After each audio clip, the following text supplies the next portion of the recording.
Hello, beautiful beings.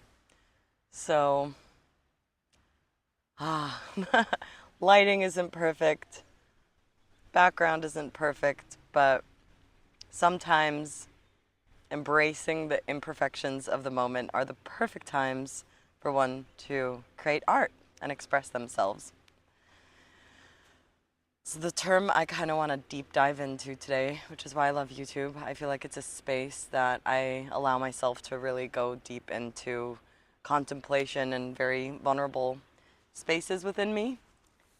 My dog is sitting on my hat. It's okay, Bella. You want to be close? Want to say hi?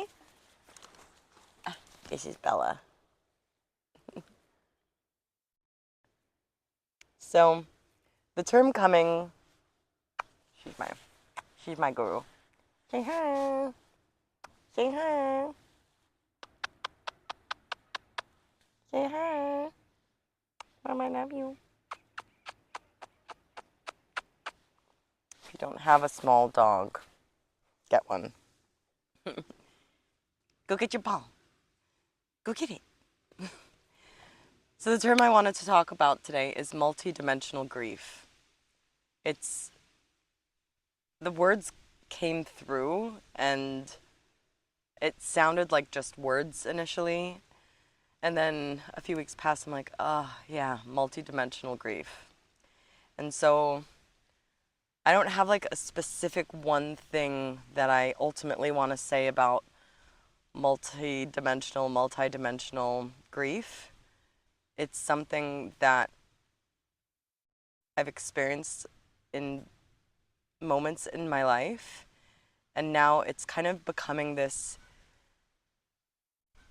continuous blanket that like holds life experience. And so I'm kind of going to play with those words and what they mean to me, with the intention that maybe it can support you with some resonance, feeling like you're not alone as you might experience this as well at some point. So I hope my mic is working. Check, check. Near my to-dos. So what is multidimensional grief? That's what I've been asking. And it is literally what it is. It's like grief on from multiple dimensions, multiple angles, experienced in the same moment, which makes the grief not about one specific thing or one specific person. It's like on multiple layers, there are different forms of grief occurring.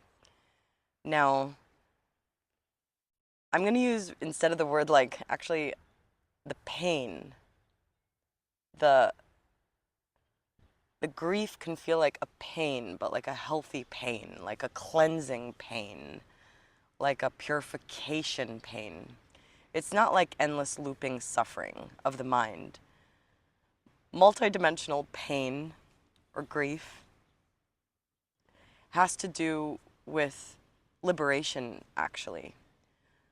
The more we wake up to how there's space for all possibilities, and there's enough space for all perspectives, and there's infinite potential in how we can perceive life as we play and explore and have more and more remembrance that we've done this before, or like more vast view, a broad perspective of the bigger picture, coming into that broader perspective of like, oh, I see these patterns and I see these patterns and I see these, oh, and everything begins to dismantle as one awakens to the true nature of what we call reality. Reality, in a way, is a pattern that's like solidified because there's been enough attention fueled into it by one or more. The the realities that have more mass are realities that usually more agreed to play, more agreed, said yes and added to it with their attention for various reasons, because they like the way it feels, because they believed that that was service or that was love, whatever the intention is. And some people, it is about like more power or more control or feeling in charge of things. So there's no like good or bad or right or wrong from a quantum perspective, like from the smallest detail into all the detail. There is no right or wrong way because it's infinite and there's infinite space. And the miracle of this rebirth, life, death process is that there's infinite ways to experience this experience. And it's kind of like the evolutionary awakening process is like waking up into broader and broader layers, like bigger and bigger, the Russian dolls. Now, the more we expand, it's not like we forget about the smaller Russian doll inside. It's that, oh my God, I am the small Russian doll and the larger and the larger and the larger and the larger. And that broader perspective that holds more perspective without attaching to a solidified perspective that can carry more space actually has a lot of grief in it and a lot of pain. And I'll give like actual examples of how I've been experiencing this or in session with people in friendship is one example is knowing that someone I love has a perspective that they call reality. Now, to merge or connect intimately with them, I may join their game and join into their perspective or their playground. Now, this can only last for so long because the infinite nature of this life, of this universe, is the law of free will. That's what the law of free will allows there to be endless experiences. So if I leave my post of my unique expression of source and fully dissolve into another's, then there's going to be a disharmony and disbalance that can only last for so long. So no matter how much I love someone, if I join in to opt into their solidified, what matters to them, what is materialized to them because of their investment of attention, then there's going to be a moment where we just need to accept that there's their reality and there's our reality. And they may not meld and they may not weave in a way that serves evolution. And it may be really uncomfortable. And you could feel it almost when it happens. There's like a pattern that solidifies. It feels safe. It feels nourishing. It feels cozy. It's like the people who for sure love you. And then if the pattern keeps playing out without it being a balanced, harmonious, equal infinity sign, 8, where the two beings are equal yes-anders to a neutral field of infinite potential, then therefore it must dismantle. Otherwise, it begins to matter too much, and it disharmonizes the collective natural rhythm of life. So in more human terms, we can call this trauma bonding, codependence, blah, blah, blah, blah. From a more meta perspective, yes, I'm allowing myself, I guess I'm plural now, to use meta, even though I'm not sure what it means, but I think this is kind of meta, is that it's not even about like what is this anymore. It's just a pattern that it's like a drawing that's like a circle being circled, circled, circled. That's okay. How long can this go on for? It needs to expand to a broader design, like that flower of life. It wouldn't be the flower of life if we just kept circling one flower. And so there's one grief, is that there's enough space for all the perspectives and all the realities, and therefore there is the grief of the pain of relationship, which is an essential for life, and also it can be the opposite. And it can switch in a split hair moment when you least expect it. That's one form of grief. And now the more we experience that, the more pain there is in that. It's like even beginning to connect with someone romantically, non-romantically, it doesn't matter. for a project, the more we experience these patterns, the harder it is to forget the undeniable knowing of the moment that nature is what is natural and how will weave through us. So it's just like this, rather than a hole in the heart, it becomes like a medallion. Where it's like, yeah, and I'm going to be part of this anyway. And maybe, and probably we're never ever going to be able to fully experience another's realities. It's almost impossible to fully comprehend why a person is the way they are, what they've actually experienced. They're just using words to attempt to have you have a taste of maybe a glimmer of what they're feeling in that moment, which might change the next moment based on where they're at in their evolutionary process. So there's no way that we can ever comprehend what another has been through. I don't feel like there's one being on the planet that can fully comprehend why I am the way I am, or see me as I feel myself when I am completely alone, or feel that unique connection to creation. I'm not sure if I could ever even fully know what that is to another, or them know what that is to me. That's what I call one aspect of multidimensional grief.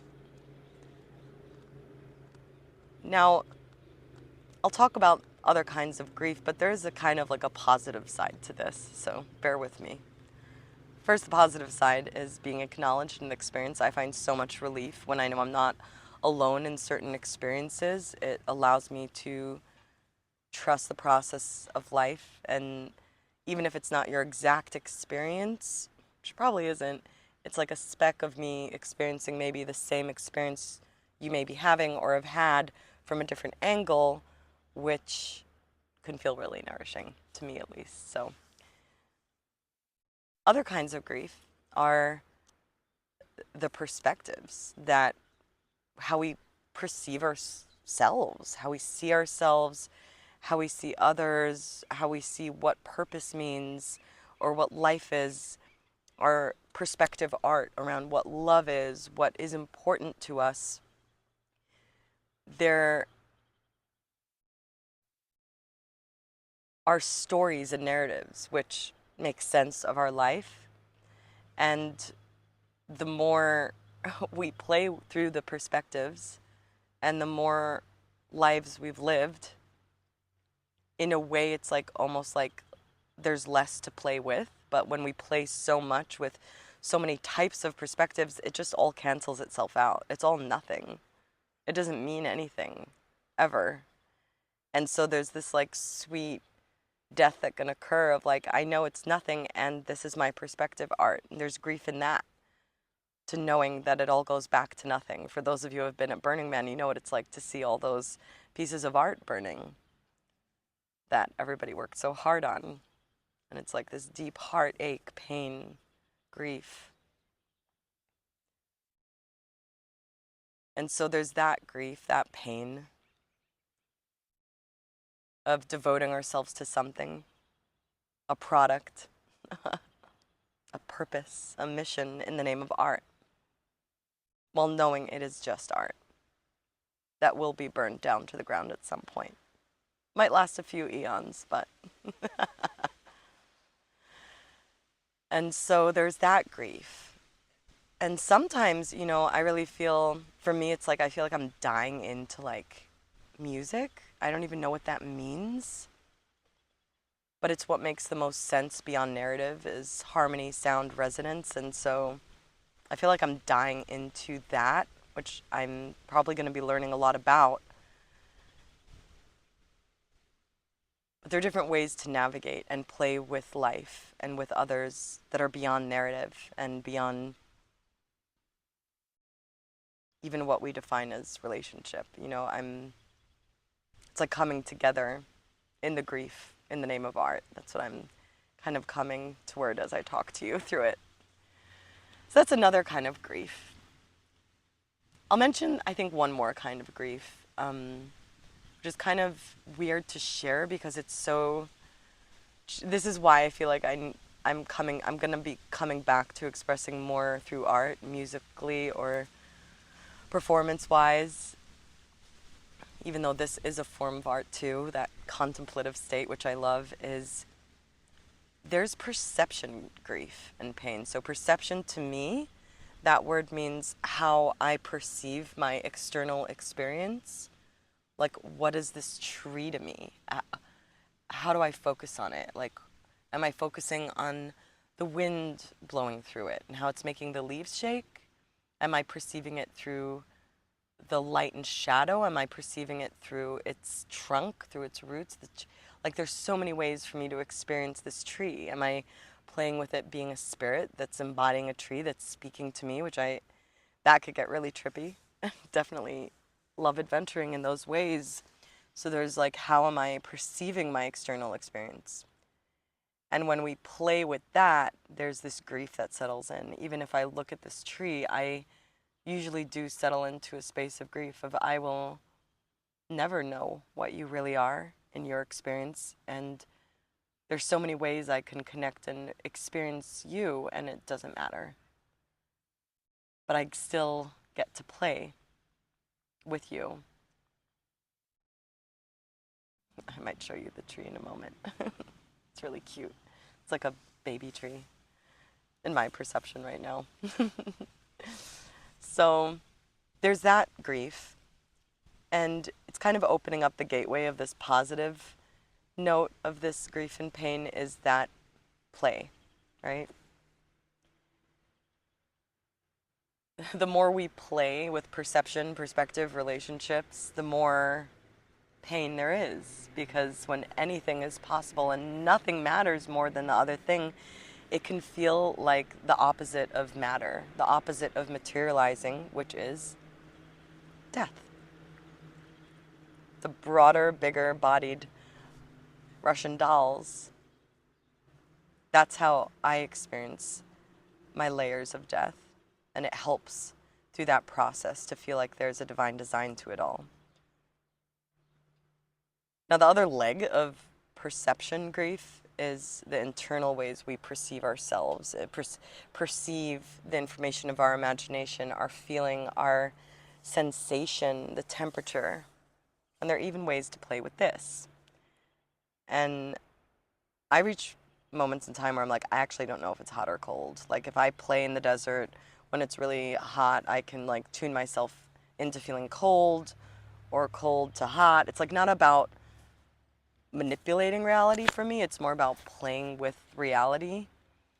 And I've experienced really trippy things with my own internal perception. And there's a lot that you can do playing with your internal perception, your sensation. Like, even I'm playing a lot with lately when I feel something I'm used to calling something, like fatigue, or I had a misalignment in my knee, and then just playing with like, oh, it's training me to walk in my upgraded self. It's, oh, this fatigue isn't fatigue, it's actually deep relaxation. It changes my experience. And so that alone can feel like a lot of pain and grief, where we can't even fully put our own perception of how we're experiencing this life. It gets really intimate. And the more play, Bella's saying hello to a dog.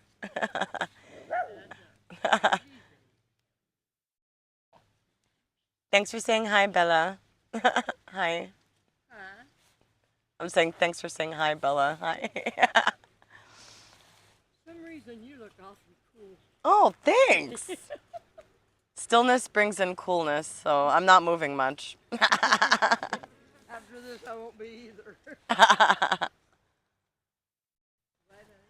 So, there is multi-dimensional grief where even the grief can't even fit into a type of grief. And this pain that arises, it just is. And there's a certain level of trust that occurs the more we trust. Again, pain is not the same as suffering for me. or suffering of the mind. It's not that kind. The way I detect pure pain is through crying without knowing why. The crying all of a sudden being able to turn into immense gratitude and joy. And it can even be like, in my experience, when I'm in that multidimensional pain, that multidimensional grief, it can feel like my body's dying. Like I will be in so much pain, I won't be able to move or do anything.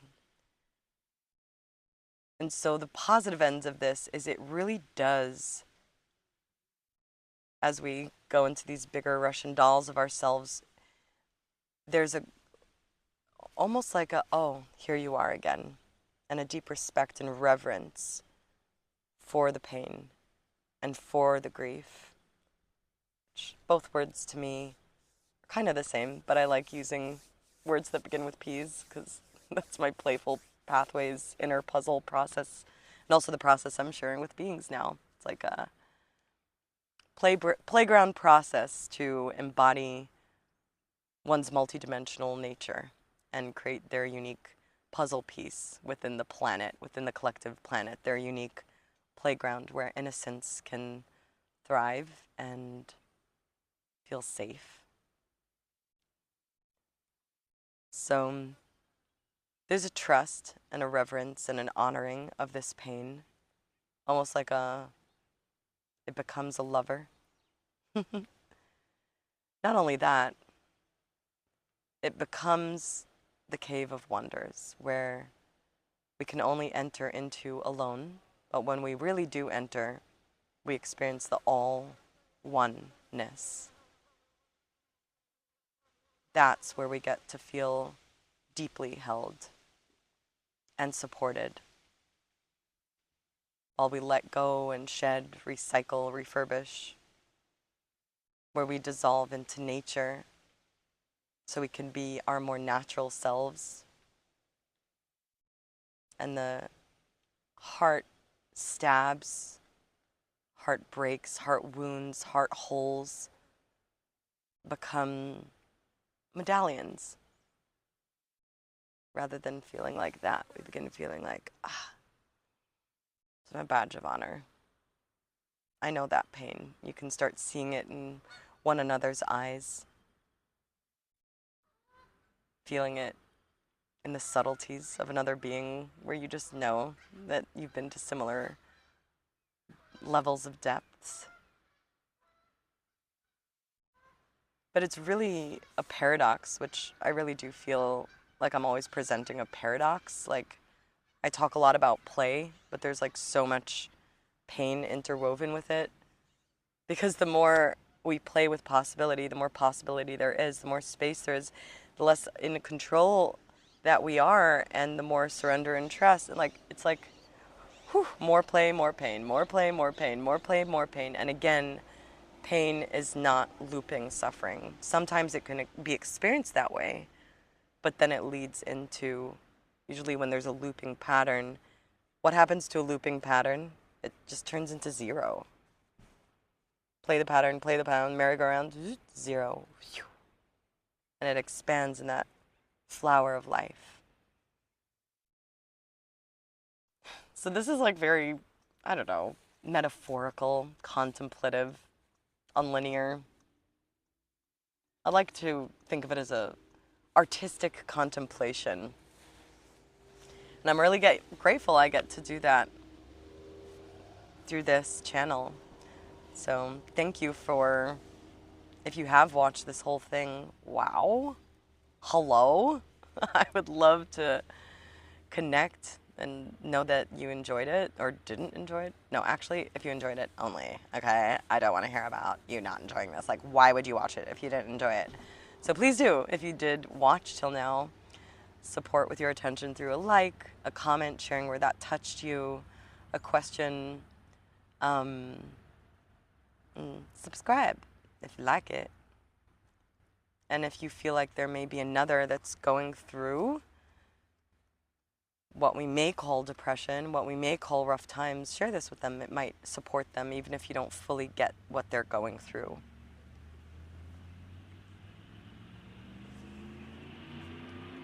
And if you would like to deeper dive, if you're curious about what Playful Pathways is, then we can hop on a curiosity call.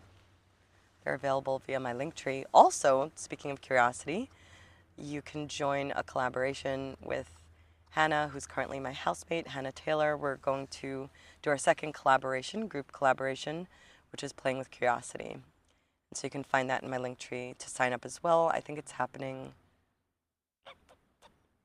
like a week or two from now. I don't remember the date, but you can find that information in my Linktree. So, sending you love and nourishment, and that even if you feel really alone, that you're blessed to know and remember what it's like to feel like we're truly all one, even when you're in those deep alone spaces. I'm just going to end with a very deep sigh. I'm inviting you to join with me. I really like breathing up as much as I can like a greedy balloon. Holding it in for as long as I possibly can. Until I can't help but burst with any sound that comes out.